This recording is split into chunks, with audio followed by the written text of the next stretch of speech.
అండి, ఈరోజు సింపుల్గా అయిపోయే వంటతో మేము ముందుకు వచ్చానండి.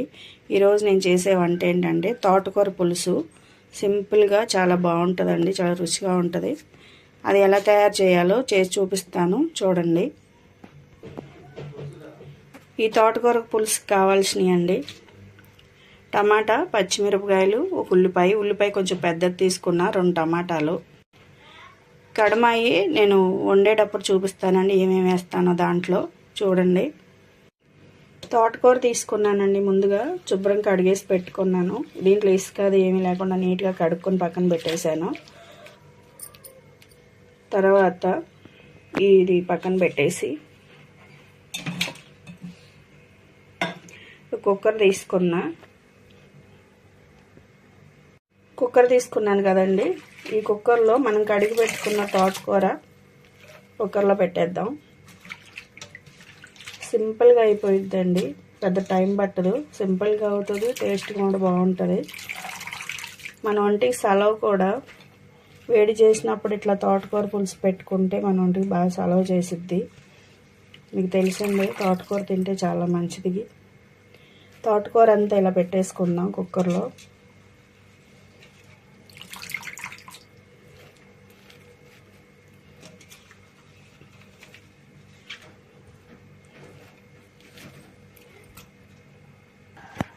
తోటకూర మొత్తం కుక్కర్లో పెట్టుకున్నాను కదండి. ఇప్పుడు టమాటా ముక్కలు కూడా వేసేద్దాం.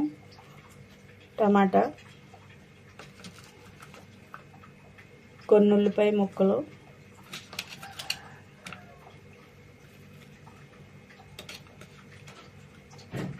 పచ్చిమిరపకాయలు 2,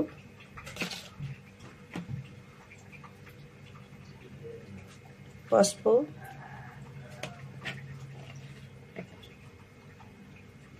కారం, కొంచెం చింతపండు, ఉప్పు, కారం, ఉల్లిపాయలు అన్నీ వేసాం కదా. మనకు సరిపడా నీళ్ళు పోసుకుందాం ఉడకటానికి తోటకూర. అది కుక్కర్ మూత పెట్టేసానండి. స్టవ్ మీద పెట్టేసుకుందాం. స్టవ్ మీద పెట్టానండి కుక్కరు. ఒక 5-6 విజిల్ రానిద్దాం. తోటకూర కొంచెం మెత్తగా ఉడకాలి కాబట్టి.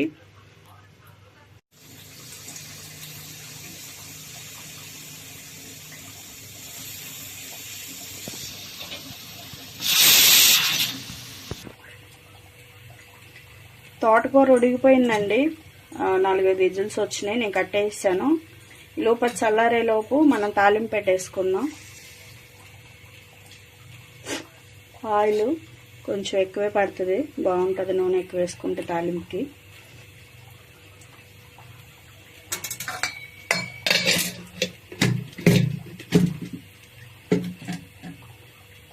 ఆయిల్ కాగనిద్దాం.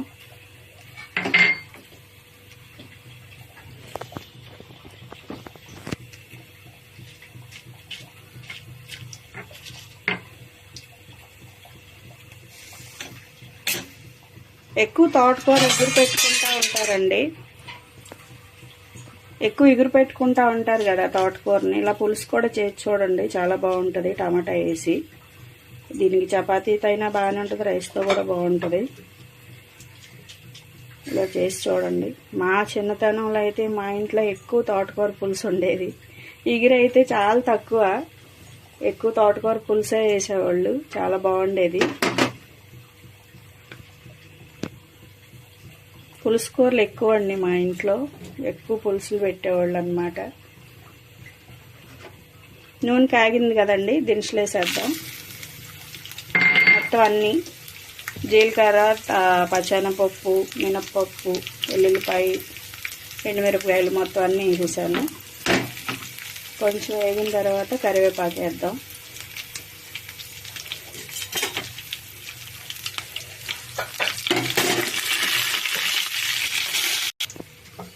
కరివేపాకు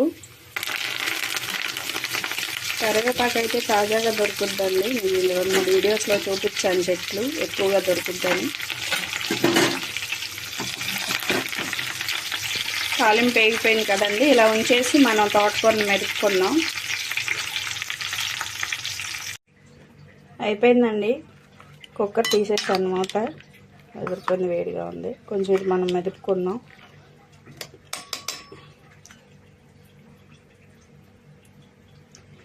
దీంట్లో మనకి సరిపడా మనం ఉప్పు వేసుకుందాం. సరిపడా, కొంచెం తక్కువ అయింది, ఇంకా కొంచెం వేద్దాం.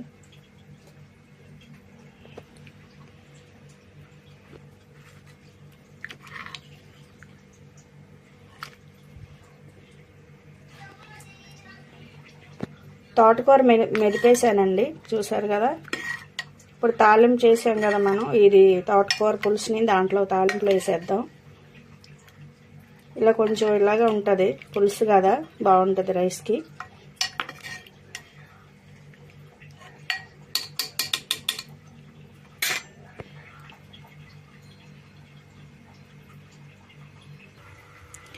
మనం ఇందాక తాలింపు పెట్టుకున్నాం కదా, మళ్ళీ నేను స్టవ్ ఇంకోసారి వెలిగించాను. ఈ తాలింపు కొంచెం వేడి చేసిన తర్వాత మనం దీన్ని పోసేద్దాం పులుసుని. కొంచెంసేపు మళ్ళీ మరుగుద్ది తాలింపులో.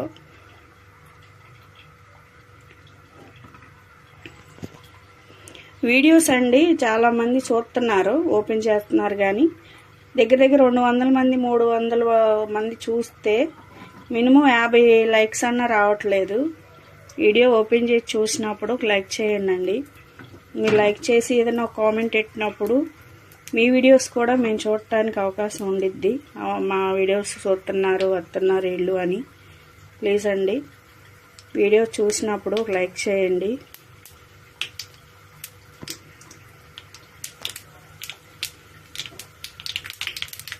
వేడైంది కదండి తాలింపు. ఇప్పుడు ఈ తోటకూర పులుసు తాలింపు వేసేద్దాం.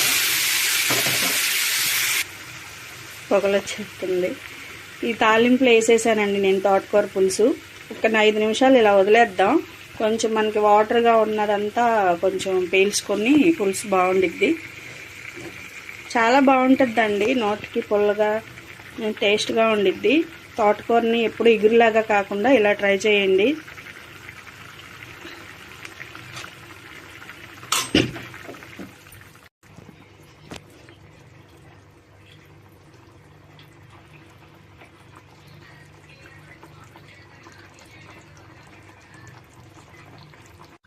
చూసారు కదండి, తాలింపు వేసిన తర్వాత నేను ఒక 5 నిమిషాలు స్టవ్ మీద అలా ఉంచేసాను.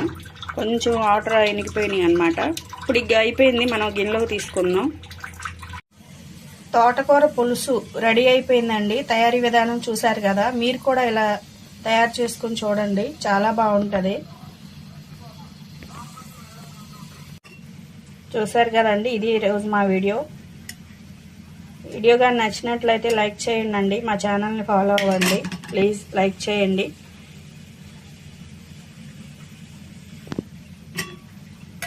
చూసారు కదా.